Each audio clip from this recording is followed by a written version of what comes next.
अभी आपको चीन की बौखलाहट भरी खबर दिखानी है। जी हाँ, डोकलाम में भारतीय सेना के आक्रामक रुख से चीन कैसे बौखलाया है आपको अभी पता चल जाएगा। चीन ने एक बार फिर से भारत को धमकी दी है और अब वो यहां से नहीं वाया पाकिस्तान से आने की बात कर रहा है। चीन के एक थिंक टैंक ने ये कहा है कि जिस तर्क से भारत डोकलाम में चीन को सड़क बनाने से रोक रहा है, उसी तर्क से कोई तीसरा देश भी कश्मीर में घुस सकता है। चीन ने कहा कि वो पाकिस्तान की ओर से कश्मीर में घुस सकता है।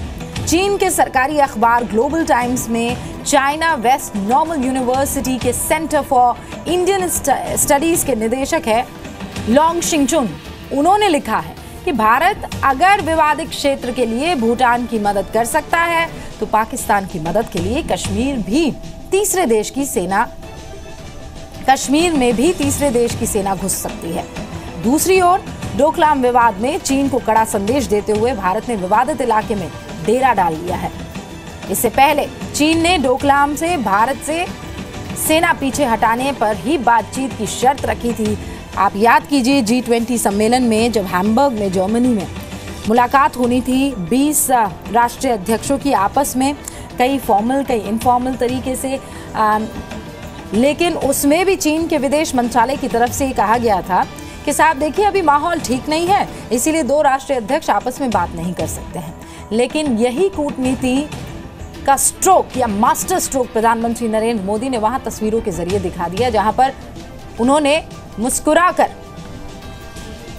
शी जिनपिंग का अभिनंदन किया था। बहरहाल जो थिंक टैंक है चीन का चाइना वेस्ट नॉर्मल यूनिवर्सिटी, उसमें सेंटर फॉर इंडियन स्टडीज के निदेशक लॉन्ग शिंगचुन ने क्या लिखा है अब वो आपको बता दूं। अगर भारत भूटान की सीमा की रक्षा करता है तो ऐसा सिर्फ स्थापित क्षेत्र में ही हो, विवादित क्षेत्र में नहीं।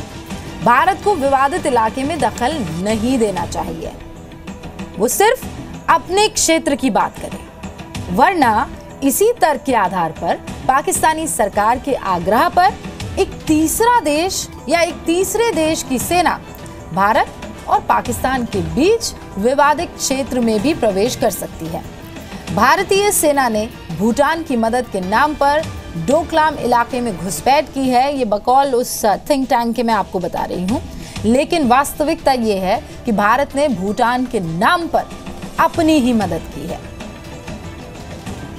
भूटान में हम रक्षा करने के लिए, उनको बचाने के लिए, उनकी जो आपसी हिंदुस्तान और भूटान के बीच में जो संधि है उसके अनुसार हमारा दायित्व है। ये कोई तीसरे देश का मामला नहीं है, बल्कि दो देश जिनके बीच में आपसी संधि है उसका सवाल है।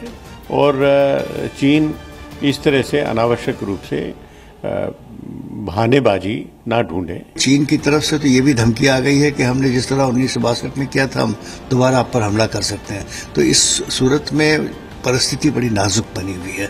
हमें चाहिए कि एक तरफ हम पाकिस्तान से लड़ रहे हैं, दूसरी तरफ अगर चाइना ने भी अपना खोल दिया रास्ता हमारी तरफ तो हमारे लिए बड़ी कठिनाई होगी। जम्मू कश्मीर भारत का अभिन्न अंग है और स्वाभाविक रूप से इसमें किसी दूसरे को, पाकिस्तान को या पाकिस्तान के कहने पर किसी को आने का कोई अधिकार नहीं। इतिहास साक्षी है कि कश्मीर भारत का अभिन्न अंग है। कुछ कश्मीर का हिस्सा पाकिस्तान ने अपने कब्जे में रखा हुआ है, जिसको हम लेने का प्रयास कर रहे हैं और आज न कल वो हिस्सा भी भारत का अभिन्न अंग बनेगा।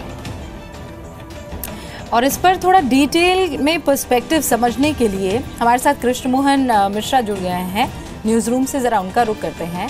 कृष्ण मोहन, ये थिंक टैंक है, इसकी तरफ से एक तर्क दिया गया है, ये कितना सीरियसली लिया जाना चाहिए? क्योंकि सरकार की तरफ से नहीं आ रहा है, या फिर ये कहे कि नहीं ये तो चीन की सरकार का थिंक टैंक है।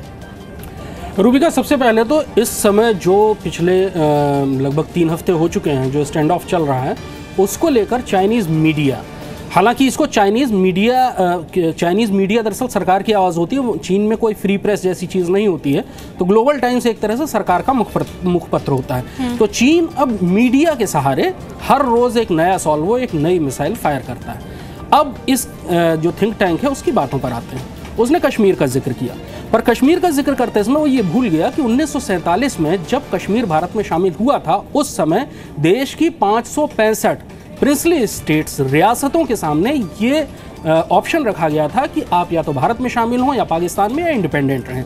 और कश्मीर ने भारत में शामिल होने पर सिग्नेचर किए थे 25 अक्टूबर 1947 को। यानी भारत में कश्मीर का विलय हो चुका है, भारत उसका कानूनी रूप से कश्मीर भारत का हिस्सा है। अब कश्मीर में के दो हिस्से की बात जो चीन ने उठाई, चीन ये भी भूल गया कि दरअसल उस हिस्से में जिसको पीओके कहते हैं, पाकिस्तान का अवैध कब्जा है, और जम्मू कश्मीर के 36,000 स्क्वायर किलोमीटर पर चीन का भी अवैध कब्जा है। इसमें 5,000 स्क्वायर किलोमीटर वो इलाका है जो चीन को तोहफे में 1963 में पाकिस्तान ने दिया था, शख्सगाम वैली का इलाका। पाकिस्तान ने जिस हिस्से पर अवैध कब्जा कर रखा है वहां पर चीन सड़क बना रहा है। खुंजरात दर्रे से होकर उसने वहां से रेल लाइन उतारी है जो रावलपिंडी में हवेलियां तक आती है, वहां पर उसने ग्रेट काराकोरम हाईवे बनाया है। यानी पहले ही वो भारत की संप्रभुता का उल्लंघन कर रहा है। इस थिंक टैंक का जो ये आर्टिकल है उसमें एक और बड़ी दिलचस्प बात है, उसने सिक्किम का मुद्दा उठाया है। फिर भी वो एक बात भूल जाता है कि 1975 में सिक्किम का भारत में विलय हुआ था एक पॉपुलर वोटिंग के आधार पर। वहां पर एक जन आंदोलन चला था और उस जन आंदोलन के जो मुखिया थे, लीडरान थे, उन्होंने भारत में सिक्किम का विलय करवाया था और चीन ने खुद 2003 में सिक्किम को भारत का हिस्सा माना था।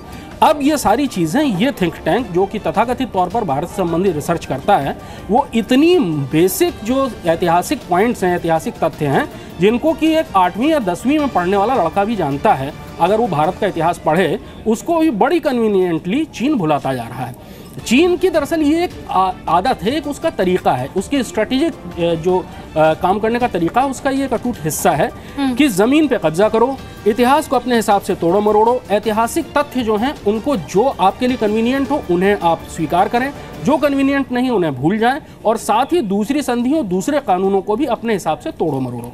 तो चीन का जो ये मीडिया वॉर है, चीन की जो सेनाएं हैं वो तो भारत के साथ, भारतीय सैनिकों के साथ आमने सामने हैं ही। चीन का जो ये मीडिया वॉर है वो हर रोज एक नया सॉल्वो, एक नया बराज, एक नई मिसाइल फायर करता है भारत में। ऋषि मोहन, बहुत बहुत शुक्रिया इसको बहुत डिटेल में, इस पर्सपेक्टिव को हमारे दर्शकों के सामने रखने के लिए। और जो बात आप कह रहे थे कि वाकई ये चीन का पुराना तरीका है और वो संजू के लिखी चीज़ों पर चलता है। वो मिलिट्री स्ट्रेटेजिस्ट जो ये कहते हैं कि साहब जो है वो कतई मत दिखाओ और जो नहीं है बस वही दिखाओ, यही तरीका चीन अपनाने की कोशिश करता है। और अब देखिए मीडिया के जरिए मिसाइल दागने की कोशिश कर रहा है। ये सिर्फ और सिर्फ बौखलाहट, और मत भूलिए अभी जापान, अमेरिका और भारत का युद्ध अभ्यास चल रहा है जिसे चीन बिल्कुल नापसंद करता है।